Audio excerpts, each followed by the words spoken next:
ओम नमः शिवाय। जय माता दी। दर्शकों, आपका हार्दिक स्वागत है आपका अपना चैनल शिव शक्ति मात्र छाया परिवार में। माँ भगवती जगत जननी बाबा भोलेनाथ का आशीर्वाद सदा आप पे बना रहे। आज का जो विषय है बड़ा ही रोचक विषय है, ध्यान से सुनिएगा, समझिएगा। और इस समय जो चैनल पे सीरीज चल रही है, जो भी आपको हफ्ते में 1 या 2 3 वीडियो जो भी मिल रही हैं आपको, वो मिल रही हैं सूर्य की महादशा के बारे में। तो आज बात करी जाएगी, आज जो चर्चा करी जाएगी वो है वृषभ लगन में सूर्य की महादशा का किस प्रकार से आपको फल प्राप्त होगा। तो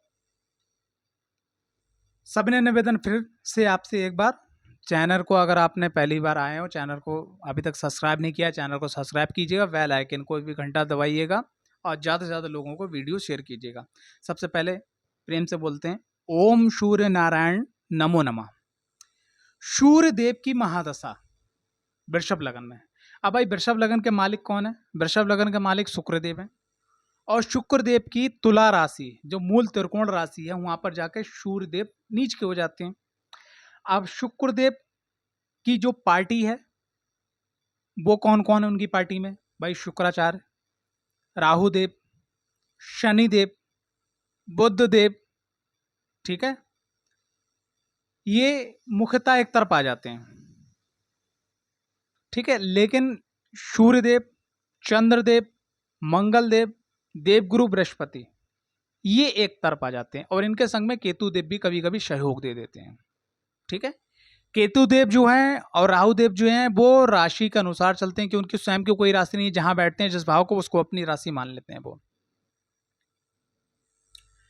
अब बात करते हैं कि अगर लगन के अंदर सूर्यदेव विराजमान है, तो लगन के अंदर जब सूर्यदेव विराजमान है, चौथे घर के स्वामी होकर लगन के अंदर विराजमान है और उनकी सप्तम दृष्टि, क्योंकि सूर्यदेव के पास एक दृष्टि है तो साथ में भाव पड़ रही है, तो ऐसे में क्या है कि व्यक्ति के अंदर थोड़ा सा क्रोध होगा, दाम्पत्य जीवन में थोड़ा सा निराशा आपको मिलेगी, चिड़चिड़ापन मिलेगा। और ऐसे में मैंने ये देखा गया कि खास करके उसके जो पिता होते हैं, उसकी जो माँ होते हैं, वो अगर वृषभ लगन के लगन में ही सूर्यदेव हैं, तो उसकी माँ और उसके पिता अगर बचपन से ही सख्त हो जाएं थोड़ा सा तो अच्छा है। अगर सख्त नहीं होते हैं तो ऐसे जो संतान होती हैं उनको अगर मार्गदर्शन सही नहीं मिल पाता तो वो उनको बिगड़ने में भी समय नहीं लगता है। तो सूर्यदेव की अगर महादशा अगर लगन पे चल रही है तो ऐसे व्यक्ति को अपनी कुंडली का अध्ययन जरूर करवाना चाहिए और साथ ही साथ जो है नित्य सूर्य की आराधना करना चाहिए, जिससे आपके सिर में कोई प्रॉब्लम ना हो, आपके दाम्पत्य जीवन में कोई प्रॉब्लम ना हो, आपका जो जीवन का जो सुख है उसके सुख में कोई भी समस्या पैदा ना हो, ठीक है। तो सूर्य लगन में है, तो जब सूर्य लगन में होंगे तो यहाँ पर शुक्र कहीं आसपास होंगे और आपके बुध भी आसपास होंगे, तो कुंडली का अध्ययन और विश्लेषण जरूर करवाइएगा, वरना अन्यथा ये आपके दाम्पत्य जीवन के लिए, आपकी स्वास्थ्य के लिए और आपके चेस्ट की प्रॉब्लम के लिए कारक बन सकते हैं, ठीक है।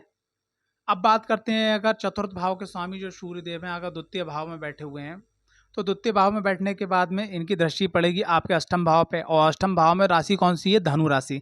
धनु राशि जो है, धनु राशि में सूर्यदेव का रिजल्ट बहुत अच्छा होता है। लेकिन यहाँ पर क्या है कि सूर्यदेव जब अष्टम भाव पर प्रकाश डालेंगे तो ऐसा व्यक्ति रहस्यों को जानने की कोशिश में रहेगा, दूसरों से, लोगों से जानकारी लेने में कोशिश रहेगा, ठीक है। लेकिन ये तो अच्छी बात है, लेकिन एक और गलत बात हो जाती है, क्योंकि सूर्य एक अग्निकारक ग्रह है और ये हमारा कंठ का स्थान है, यानी यह हमारा कंठ का स्थान है। यहाँ सूर्यदेव बैठे हैं, कंठ यानी कि हमारी वाणी का, हमारे धन का, हमारे कुटुंब का, हमारे बड़े बुजुर्गों के आशीर्वाद से प्रगति का भी ये स्थान है, ठीक है। तो यहाँ पर क्या है कि जब सूर्यदेव बैठेंगे तो आपकी वाणी में थोड़ा कड़वाहट आएगी, धन आप अपने दिखावे पे खर्च कर सकते हो, जिससे आप कर्जे में आ सकते हो, और इसके संग संग क्या है, बुजुर्गों का आशीर्वाद और अपने पूर्वजों का आशीर्वाद भी आप खो बैठ सकते हो। तो आपको क्या करना है, यहाँ पर थोड़ा सा अपने आप को धैर्य के साथ जोड़ के रखना है, सामने वाले व्यक्ति की ज़्यादा बात सुनना है, उसके बाद अपनी बात करना। सिर्फ अगर इतना समय आप इतना कर लेते हो तो सूर्य की महादशा आपकी बहुत अच्छी होगी। अब बात करते हैं, अगर पराक्रम भाव में सूर्यदेव बैठे हैं तो सूर्यदेव ये जो हैं अग्निकारक रहे और 4 नंबर में अगर आ गए तो कर्क राशि में, तो ये आपके ठंडी राशि है, तो यहाँ पर जो रिजल्ट्स देखे जाएंगे वो अच्छे नहीं होंगे। आपको अपने जीवन का सुख प्राप्त करने में बहुत परेशानी होगी। अगर आप गाड़ी लेने जा रहे हैं, वाहन लेने जा रहे हैं, भूमि लेने जा रहे हैं, भवन लेने जा रहे हैं, या आप किसी भी प्रकार का सुख अर्जित करने जा रहे हैं, जब तक आप उसमें डट के मेहनत नहीं करेंगे तब तक आपको ना तो आपका भाग्य साथ देगा क्योंकि सप्तम दृष्टि पड़ रही है, और ना तो आपका सुख मिलेगा आपको। तो ये आप विशेष ध्यान रखिएगा।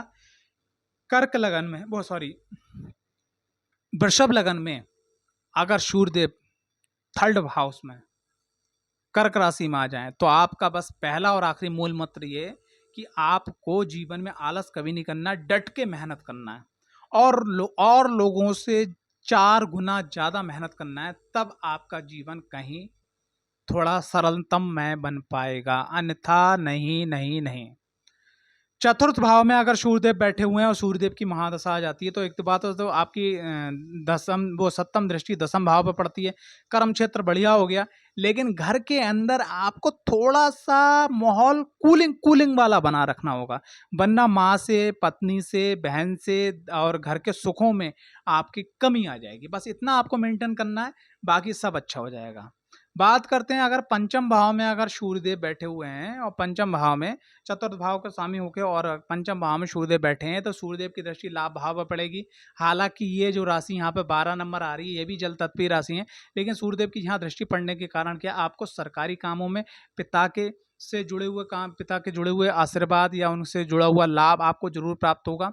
और पंचम भाव में सूर्यदेव बैठे हैं तो ऐसे में क्या देखा गया है कि अगर व्यक्ति मतलब खाना मसालेदार ज़्यादा खाता है, चटपटा ज़्यादा खाता है, तीखा ज़्यादा खाता है, तो उसको स्वास्थ्य में बहुत कमी आती है, स्वास्थ्य में बहुत ज़्यादा दिक्कत होने वाली होती है। ठीक है, तो सबसे पहली चीज़ आप अपना खाना सात्विक करें, और दूसरी चीज़ क्या है, आप जो है नित्य सूर्य की आराधना करें, आपके जीवन में जुड़ी हुई सब चीज़ें जो हैं अच्छी हो जाएंगी। लेकिन एक बात यहाँ पर थोड़ी प्रॉब्लम देखी, अगर किसी लड़की की या स्त्री की कुंडली में पंचम भाव में सूर्यदेव है तो ऐसे में गर्भ में बच्चा जब आता है तो बहुत दिक्कत होती है, बहुत मेडिसिन चलती है, बहुत दिक्कत होती है। तो ऐसे में आप अपनी कुंडली का एनालिसिस जरूर करवाइएगा, कुंडली का एनालिसिस जरूर करवाइएगा। अगर कुंडली का एनालिसिस नहीं करवाएंगे तो हो सकता है गर्भपात की स्थिति बन चुकी होगी या हो चुकी होगी या हो सकती है। छठे भाव में अगर सूर्यदेव आ जाएं तो यहाँ पर क्या है कि भाई एक तो पहली बात जो तुला राशि के अंदर ये वैसे ही सूर्यदेव नीच के हो जाते हैं, और यहाँ आने के बाद में 12वें भाव पे इनकी जो दृष्टि पड़ेगी सप्तम दृष्टि, ये तो अच्छी है, हर मामले में आपको नकारात्मकताओं से दूर रहेगी, लेकिन यहाँ सूर्यदेव जो है पीड़ित हो जाएंगे। जीवन में आपको अपने सुख को प्राप्त करने के लिए बहुत संघर्ष करना पड़ेगा। मैंने ये भी देखा गया है कि अगर वृषभ लगन के अंदर छठे भाव में सूर्यदेव बैठे हुए हैं और 12वें पे उनकी दृष्टि पड़ रही है, और कहीं से भी अगर कुंडली के अंदर जो लाभ भाव के स्वामी या पराक्रम भाव के स्वामी अगर गड़बड़ अवस्था में है तो घर के ही बहन भाइयों से आपका विवाद कोर्ट कचहरी हो जाती है। और कभी कभी ये देखा गया है कि अगर कुंडली के अंदर शनि की पोजीशन यानी कर्मेश और नवम भाव के शनिदेव की अगर पोजीशन अच्छी नहीं है तो ऐसे में विवाद हो जाता है आपके चाचा और ताऊओं से भी, कोर्ट कचहरी जो लंबे समय तक चलती है। और किस बात को लेकर चलती है कि मुझे ये प्रॉपर्टी नहीं मिली, मुझे ये लेना, मुझे वो लेना। आप अपने हक के लिए लड़ते हो, लेकिन आपको हक तब मिल पाता है जब उस हक को हासिल, जैसे एक बच्चा है उसको बचपन में चॉकलेट चाहिए, लेकिन अगर कोई बंदा अभी ये 45 साल 50 साल का है जिसके मुंह में दांत नहीं बचे ढंग से और उसको आप चॉकलेट दो, क्या काम की, तो ये कुछ हो जाता है। तो इसलिए थोड़ा सावधान रहिएगा। सप्तम भाव में सूर्यदेव यहाँ पर दाम्पत्य जीवन के लिए बहुत और व्यापार के लिए बहुत हानिकारक हो जाती है स्थिति। कुंडली का अध्ययन यहाँ पे जरूर करवाइएगा और आप अपने लगन को मजबूत कीजिए, अन्यथा आपको बीमारी भी हो सकती हैं, माइग्रेन, सिर दर्द, बीपी, ठीक है, ये सब दिक्कतें हो सकती हैं। अष्टम घर के अंदर सूर्यदेव आ जाते हैं और द्वितीय भाव पे दृष्टि पड़ती है, तो फिर जो द्वितीय भाव में मैंने आपको रिजल्ट बताया कि वाणी, धन, कुटुंब और परिवार के पूर्वज, इनमें आपको बहुत दिक्कतें परेशानी आती हैं। और यहाँ पर आपको ब्लड से संबंधित, हार्ट से संबंधित, हड्डियों से संबंधित, आंखों से संबंधित आपको प्रॉब्लम हो सकती है। नवम भाव में अगर सूर्यदेव आ जाते हैं तो यहाँ पर क्या रिजल्ट्स रहता है, नवम भाव में सूर्यदेव आने के बाद में यहाँ पर भी रिजल्ट्स आपका अच्छा नहीं रहता है, लेकिन हाँ आपके सुख, आपको जो मिलना चाहिए जीवन में वो आप अपने कर्म से, अपनी मेहनत से, अपनी योग्यता से अर्जित कर लेते हो, ठीक है। दसम भाव में अगर सूर्यदेव आ जाए तो ये यहाँ पे आने के बाद दिशा और दिग्बली दोनों हो जाते हैं, यहाँ पर बहुत अच्छा रिजल्ट मिलता है आपको और कार्य क्षेत्र में मान सम्मान सब कुछ मिलता है। लेकिन क्या बोलते हैं, आपको थोड़ा सा घर की स्थिति को थोड़ा कूलेंट रखना होगा आपको, आपके लाभ भाव में सूर्यदेव आ जाएं, अच्छा रिजल्ट, सभी प्रकार का सुख प्राप्त होते हैं। बस पेट से संबंधित थोड़ी दिक्कतें परेशानी रहती हैं, जो मैंने आपको पंचम भाव में बताई, उनको थोड़ा सा बच के लेके चलना होगा, खास करके स्त्रियों के लिए। आपके 12वें भाव में सूर्यदेव पहुंच जाएं, तो चतुर्थ भाव के स्वामी 12वें भाव में पहुंच जाएं, तो बस यही जो जो मैंने आपको बताया, यहाँ पर एक दिक्कत परेशानी ये हो जाती है कि आपको अपने जीवन में सुख को प्राप्त करने के लिए बहुत मेहनत, बहुत संघर्ष करनी होगी। तो ये 12 भाव में सूर्यदेव जहाँ जहाँ बैठे हैं, उनकी महादशा का क्या रोल रहेगा वो मैंने आपको बता दिया।